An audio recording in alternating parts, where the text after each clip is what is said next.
Je prends donc le relais pour animer cet après-midi. Alors je vous invite au cours de cet après-midi à un voyage dans lequel vous êtes largement conviés à pouvoir participer. On va évidemment organiser des tables rondes avec des témoignages, avec des explications. Je pense que pour certains d'entre vous, c'est déjà du très connu. Mais n'hésitez pas à intervenir. C'est en ce sens que cet après-midi sera riche pour tout le monde. Voilà. Alors, la thématique, elle a été tout à l'heure exposée par Madame Neuville. On va, dans ce voyage, dans un premier temps, essayer de comprendre la manière dont notre cerveau fonctionne et pourquoi le handicap invisible est en particulier impacté par ce que nous pouvons ressentir, la manière dont nous préfigurons, dont nous représentons, entre guillemets, la réalité et la différence qu'il peut y avoir avec cette réalité. Et puis ensuite, on va aller voyager autour, effectivement, des handicaps invisibles, alors, sans les passer en revue, vous les connaissez évidemment, mais pour arriver à mieux comprendre aussi, très rapidement, dans les familles de déficiences visuelles, quels sont ceux qui sont les plus touchés, quelles sont les formes de ces déficiences visuelles et comment ces déficiences visuelles ont un impact, évidemment, dans la vie de tous les jours. Alors, de la vie de tous les jours à la vie au travail, il n'y a qu'un pas qu'on franchira allègrement pour essayer de comprendre quels sont les impacts justement de ces personnes qui souffrent d'une déficience visuelle. Et on aura, grâce à, on va dire, à la participation active des uns et des autres, et je remercie déjà la région qui nous a fourni ce témoignage, un extraordinaire témoignage d'un espèce de parcours compliqué, avec des embûches, dans lequel, eh bien, en fait, 2 personnes, mais même 3 personnes, on verra, elles témoigneront toutes les 3, ont pu petit à petit construire ce qu'on pourrait appeler une success story, c'est-à-dire en fait un parcours qui finit par être réussi et qui finit par donner des fruits au-delà même de ce qu'on pouvait imaginer. Voilà, ça sera un deuxième temps. On ira ensuite examiner ce que, évidemment, alors pardon, avant cette séquence-là, je les ai mélangés, on aura quand même une séquence sur le kératocone. Vous l'avez entendu déjà plusieurs fois. Alors, c'est pas un nom qui nous est très familier. Donc là, au moins, je sais qu'il y a des choses que nous allons vous apprendre, y compris pour les plus férus d'entre vous, notamment les référents handicap. Donc, on verra ce que cette pathologie particulière a comme impact. On verra d'ailleurs quelle en est son origine. Et on aura Madame Rossignol qui viendra nous expliquer un parcours un peu de combattant qu'elle a dû vivre avec son fils et qui a fait qu'elle s'est largement investie dans une association nationale dont elle a été au début présidente et qui aujourd'hui essaye d'apporter des réponses aux uns et aux autres. Donc, séquence avec ce témoignage, ce double témoignage et le témoignage de la référente handicap. On aura bien sûr ensuite à examiner comment en fait l'écosystème et notamment le FIPHFP est susceptible de pouvoir apporter des réponses à ces problématiques d'emploi de personnes en situation de handicap. Voilà, et en quoi d'ailleurs le FIP n'est pas qu'un fonds et au-delà du fonds est susceptible de pouvoir avoir on va dire un lien de coordination très fort sur les territoires grâce à son implantation sur les territoires. Et puis ensuite, on ira examiner ce qu'est l'accessibilité numérique. Pourquoi cette accessibilité numérique, aujourd'hui, elle est si importante? Pourquoi, évidemment, elle engendre un certain nombre de contraintes pour les employeurs, mais pourquoi aussi, finalement, elle constitue certaines opportunités de pouvoir aller plus loin, c'est-à-dire de proposer peut-être à des personnes qui ont des vraies difficultés d'accessibilité des solutions techniques, technologiques, pourquoi la loi contraint à ça, mais en quoi ces réponses-là sont aussi des réponses qui peuvent intéresser tout le monde et participer du coup à l'efficacité plus collective. Voilà, et puis nous terminerons ensuite avec un mot de conclusion et qui nous permettra ensuite de passer à un buffet, un cocktail que nous proposerons, qui sera également l'occasion d'avoir des échanges. Vous êtes toujours partant? Alors on y va. Alors je vous propose de démarrer avec quelques jeux, histoire de nous mettre un peu en forme, parce que c'est le début de l'après-midi, et probablement la pause Prandal a ses effets déjà. Et je vous propose alors de vous connecter si vous n'avez pas une connexion suffisante sur un code un code Wi-Fi qui est en majuscule Wi-Fi CD45 non pas arrobase Wi-Fi CD45 minutes. Alors pendant que je vous laisse quelques minutes. Peut-être que nous pouvons revenir sur quelques chiffres. Mais on le fera tout à l'heure. C'est bon? Est-ce que certains d'entre vous sont en train de galérer un peu pour cette connexion? C'est tout bon? Donc vous allez, donc, grâce à ce QR code, sur une application qui s'appelle WooClap. Alors je propose de lancer tout de suite la première question avec ce qui apparaît ici et que vous devez voir apparaître sur votre téléphone portable. Quel pourcentage de handicap, pardon, quel pourcentage de personnes en situation de handicap a un handicap invisible?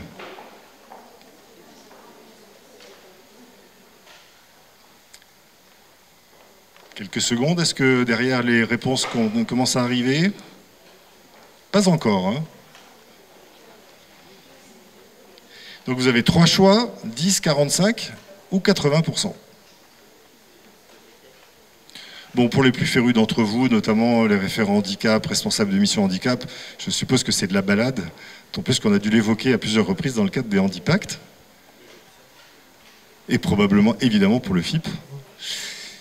C'est bon, on a des réponses? Eh bien, je pense qu'on peut afficher, et ça va nous permettre, voilà, de voir. Donc, vous êtes bien sûr des professionnels, je voulais le vérifier, histoire de ne pas vous raconter des choses que vous connaissez déjà. Vous êtes 92, 93%, mais là, il y a un biais, parce qu'à partir du moment où c'est affiché, vous avez probablement dans votre cerveau quelque chose, l'idée de dire, bah, il faut peut-être que je me fie à la majorité. Donc, 93% d'entre vous disent c'est 80% de handicap invisible. Et en général, on conclut en disant, c'est vrai qu'on est loin de l'image, de la représentation qu'on a des personnes en fauteuil roulant qui, évidemment, sont importantes dans la prise en charge du handicap, mais qui représentent 1,5% de la population des personnes handicapées. Passez un deuxième quiz, vous suivez toujours? Alors c'est parti. Deuxième quiz. Un collègue qui refuse toutes les invitations lancées par ses pairs et préfère notamment déjeuner seul à 12 heures, peut-il être en situation de handicap? Choix alternatif, oui ou non?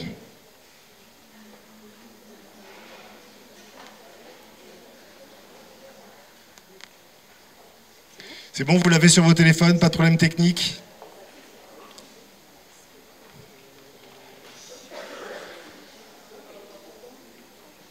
Eh bien, c'est bon, allons-y, si on a déjà un certain nombre de réponses. Donc, vous êtes majoritairement, encore une fois, vous confirmez que vous êtes des professionnels, 88% disent oui, mais quand même, malgré tout, 11%, mais ça ne représente pas grand monde dans la salle, dit non.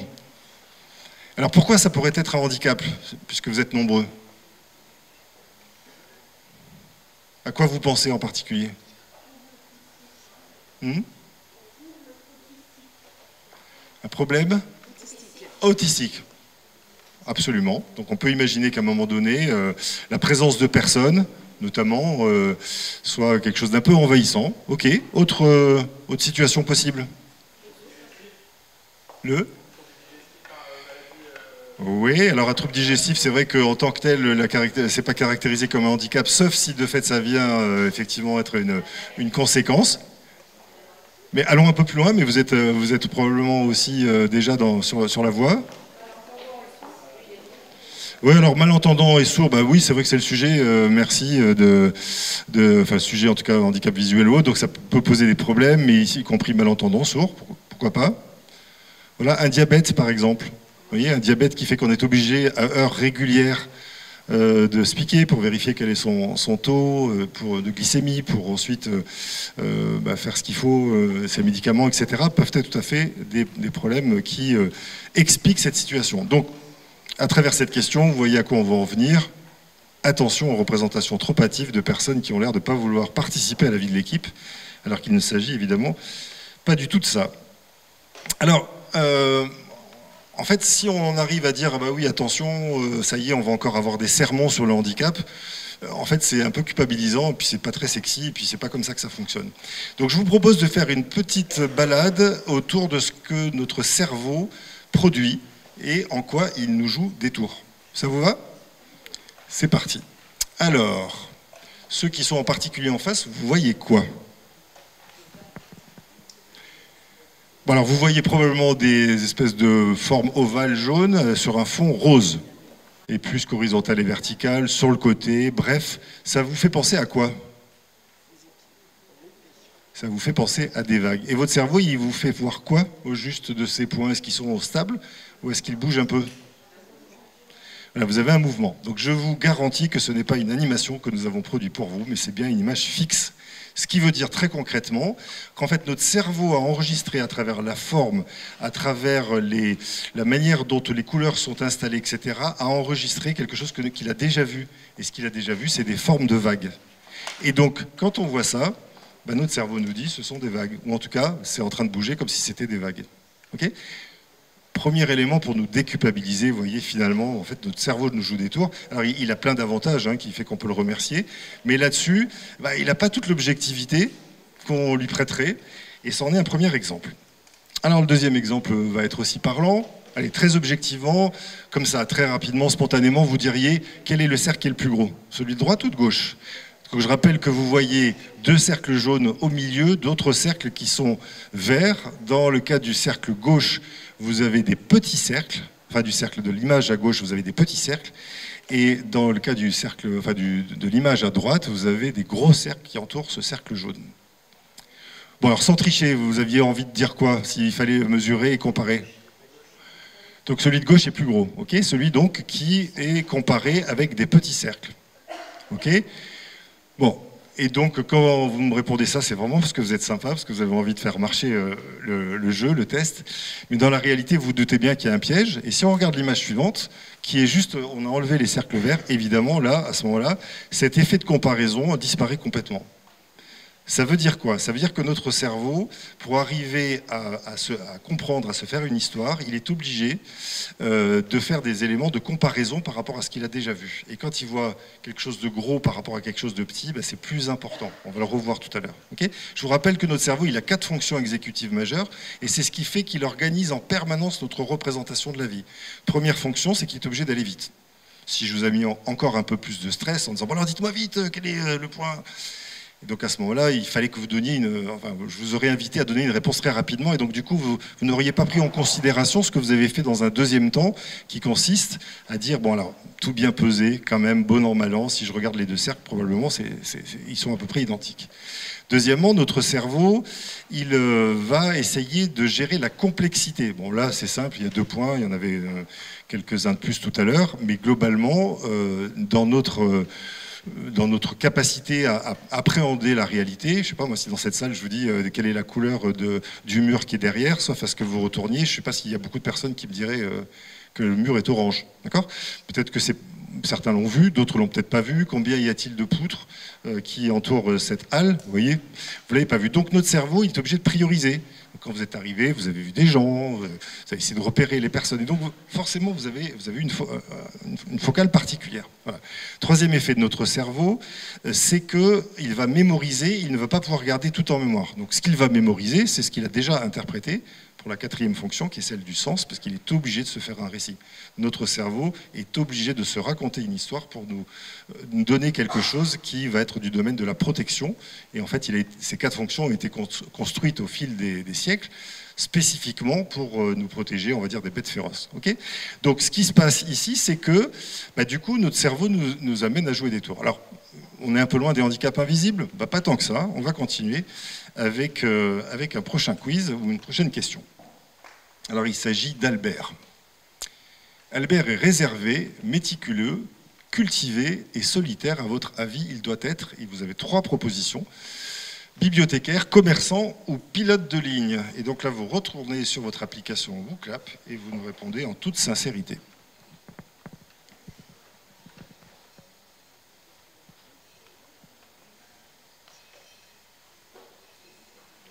Je sens qu'il y a un peu plus d'hésitation là, sur ce coup-là.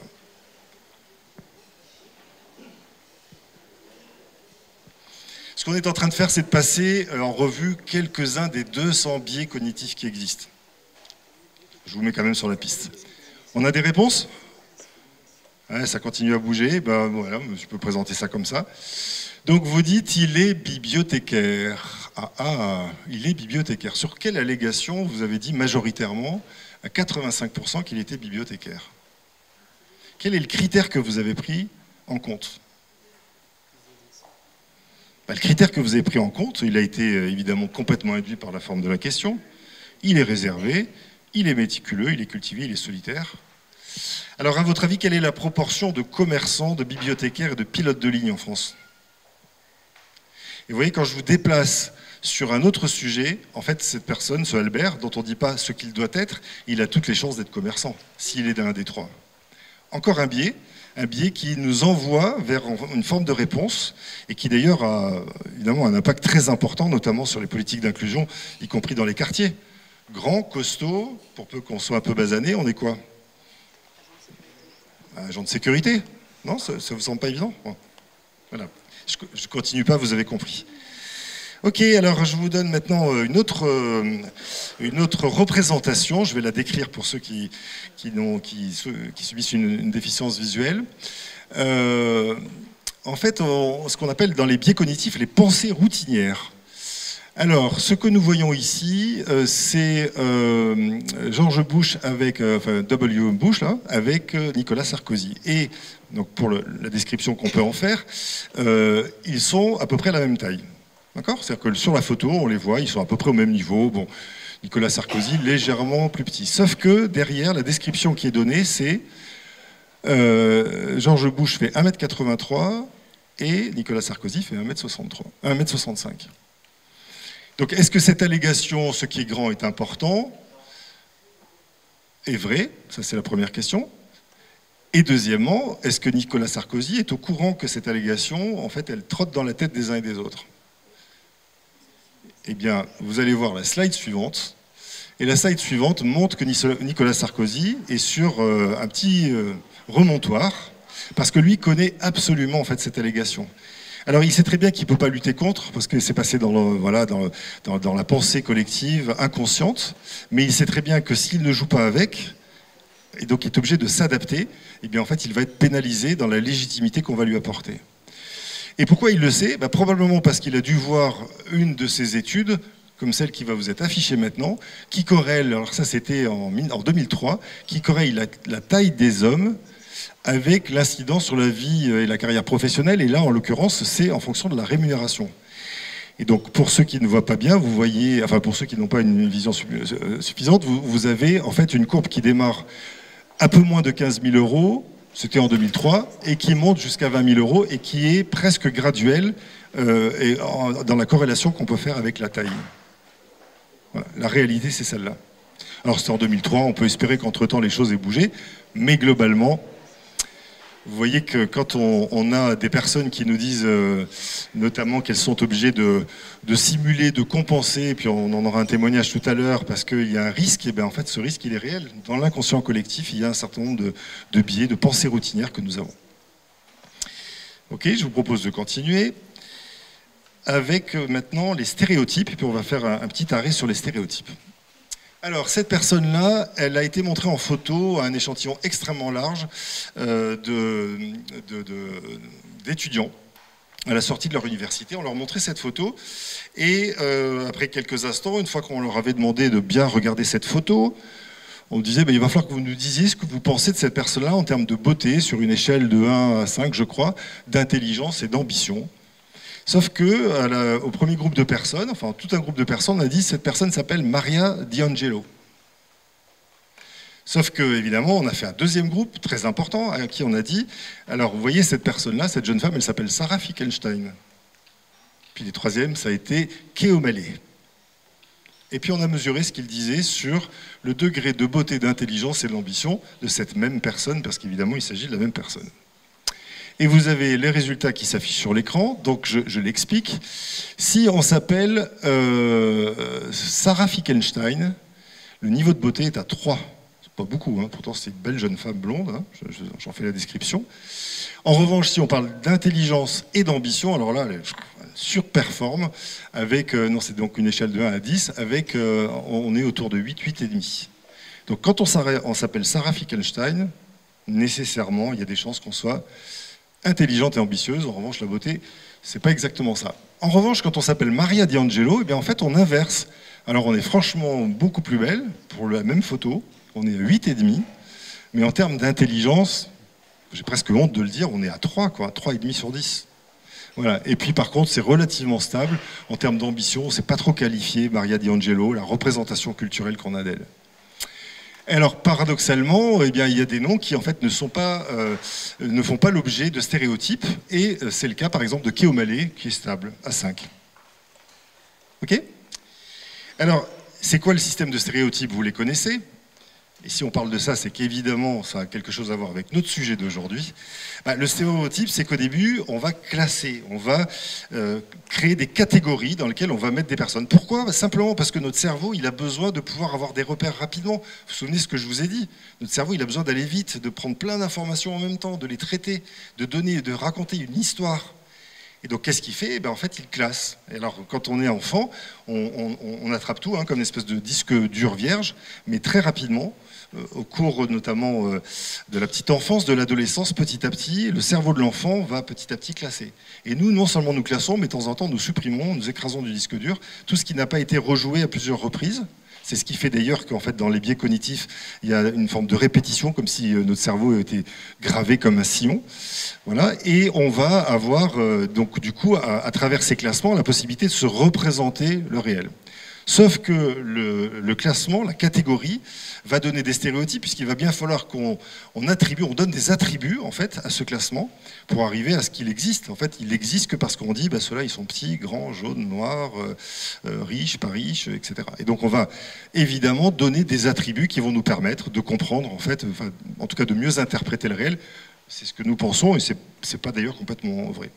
Alors tant qu'on est là, c'est notre fonctionnement normal. Le seul problème, c'est qu'à un moment donné, la classification et les attributs qu'on donne vont devenir des préjugés, c'est-à-dire en fait des représentations qui donnent une évaluation et qui comparent. Vous avez vu comment notre cerveau compare? Eh bien en fait, on va comparer. Grand, petit, voilà, noir, arabe, etc. Et puis évidemment, handicapé, pas handicapé, femme, homme. Et donc, comment ces préjugés se construisent? Probablement parce que dans l'expérience, voilà, quand on dit par exemple une personne en situation de handicap est moins formée que les autres, en fait, on peut imaginer que si on regarde, et c'est simplement une approche particulière dans la moyenne, comme ces personnes-là ont subi souvent des accidents de parcours, que ça a été compliqué, peut-être que la moyenne, effectivement, des personnes en situation de handicap est moins formée que la moyenne générale. Ok, mais est-ce que ça veut dire pour autant que toutes les personnes en situation de handicap sont moins formées? Et c'est là où on passe au préjugé. Et là où on est ensuite passible de la loi, c'est quand on passe au 4e niveau, qui est le niveau de la discrimination. La discrimination n'est que le fait de mettre en application ce préjugé, enfin c'est pas ce préjugé, mais ce préjugé donc, qui donne une indication sur plus, moins, etc., et qu'on l'applique, et notamment dans le cadre du travail. Voilà. Parmi les saisines qui sont faites aux défenseurs des droits, la population la plus importante, ça ne veut pas dire que c'est la plus représentante en termes de discrimination, mais la plus importante qui dépose des saisines aux défenseurs des droits, c'est les personnes en situation de handicap. Vous suivez toujours ? Je vous sens très attentif, alors c'est la raison pour laquelle je voulais le vérifier. Eh bien, écoutez, je vous propose maintenant de faire un petit aperçu de quelques chiffres qui vont sans doute nous permettre de mieux recadrer le sujet d'aujourd'hui, le handicap visuel, et on parlera ensuite du kératocone. Alors, la population en situation de handicap visuel en France, elle a fait l'objet d'une étude qui est une enquête handicap, invalidité et dépendance qui a été faite en 2005. Dans un premier temps, et puis on verra qu'il y a eu d'autres enquêtes qui ont été menées récemment en 2023. Vous pouvez retrouver cette enquête sur le site de la Fédération des aveugles de France. Parmi ces 1,7 million, 207 000 aveugles. Donc on met dans la catégorie des aveugles ceux qui n'ont pas de perception de la lumière, et puis les malvoyants profonds à l'intérieur de ces 207 000 aveugles, enfin catégorie en tout cas. En fait, les malvoyants profonds sont ceux qui ont une vision résiduelle limitée à la distinction des silhouettes. Ensuite, on a des malvoyants moyens, ils sont 932 000, donc la majorité. Et eux, en fait, ils ont une incapacité visuelle sévère, en vision de loin. Ils peuvent difficilement distinguer une personne ou un visage à 4 mètres, à moins de 4 mètres, et aussi en vision de près, la lecture est impossible. Et puis ensuite, on a les déficiences visuelles plus légères qui représentent à peu près 600 000 personnes. Alors, si on reprend cette définition, en termes d'incapacité notamment, sont considérées comme personnes aveugles celles dont l'acuité visuelle du meilleur œil, après correction évidemment par des moyens matériels, est inférieure à 1/20. C'est-à-dire franchement pas beaucoup, 1/20 de la normale, ou dont le champ visuel est réduit à 10% pour chaque œil.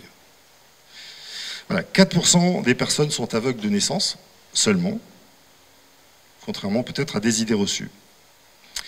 L'âge moyen d'arrivée du handicap, pour tous les types de handicap, on sort du seul handicap des personnes qu'on appelle aveugles, est de, tiens, combien vous avez envie de dire ? 25, 35 ? Oui, vous êtes plutôt dans la basse moyenne. Hein. En fait, c'est 47 ans. Et selon l'OMS, un dédoublement du nombre de personnes déficientes visuelles est à prévoir dans le monde d'ici 2050. Doublement. Alors, on va essayer de faire maintenant un tour d'horizon de quelques familles de handicap à travers une application que nous avons la possibilité tous de télécharger sur nos smartphones et qui est assez intéressante et qui montre quel type, on va dire, de handicap des personnes qui ont ces troubles-là peuvent avoir. Alors, je vous propose qu'on commence avec cette image. Donc là, y a-t-il un handicap particulier ou une déficience visuelle? Voilà. Ces deux charmantes collaboratrices, dont une est en train de se cacher ici. Je vous confirme qu'il n'y a pas de déficience visuelle. Donc on voit deux femmes, ça c'est pour ceux qui n'ont pas la vision de cette image, deux femmes derrière un beau château qui est le château de Vincennes. Alors je vous propose d'aller regarder ce qui se passe quand on a un glaucome. Donc c'est plus d'1 million de personnes qui sont concernées en France. En fait, ce glaucome, c'est une pathologie du nerf optique et qui est souvent associée à une hypertension intraoculaire. Et cela entraîne une compression des fibres nerveuses et qui empêche l'information visuelle d'être transmise au cerveau. La manière dont on voit est très disparate, c'est-à-dire que ce n'est pas une vision ni centrale, ni périphérique, ni complètement tubulaire, mais voilà, c'est une espèce de tâche assez importante qui fait qu'on a une partie de la vision qui est complètement altérée. Continue, ça c'est le glaucome. Alors maintenant, attaquons avec la rétinopathie diabétique. Donc on a parlé tout à l'heure des diabétiques. L'une des conséquences possibles du diabète, c'est en fait une vision qui est très déformée. Et vous avez en fait ici un exemple, hein, parce que chaque personne évidemment a des points qui sont différents, mais globalement ça donne à peu près ça. Donc c'est pas très loin, mais vous voyez avec des tâches plus disparates. Hein, quand on voit la même image, et bien, en fait ces tâches sont un peu réparties sur l'ensemble du champ de vision. Pour la rétinopathie diabétique, c'est aussi 1 million de personnes qui sont concernées en France. Et là, il s'agit d'une complication du diabète sucré, vous l'aviez imaginé. Ça touche les vaisseaux sanguins de la rétine et ça provoque des microanévrismes, donc les vaisseaux qui pètent, entre guillemets, avec des hémorragies rétiniennes et une prolifération de vaisseaux anormaux qui, à terme, créent des dommages irréversibles. Certaines formes peuvent mener aussi à la cécité complète.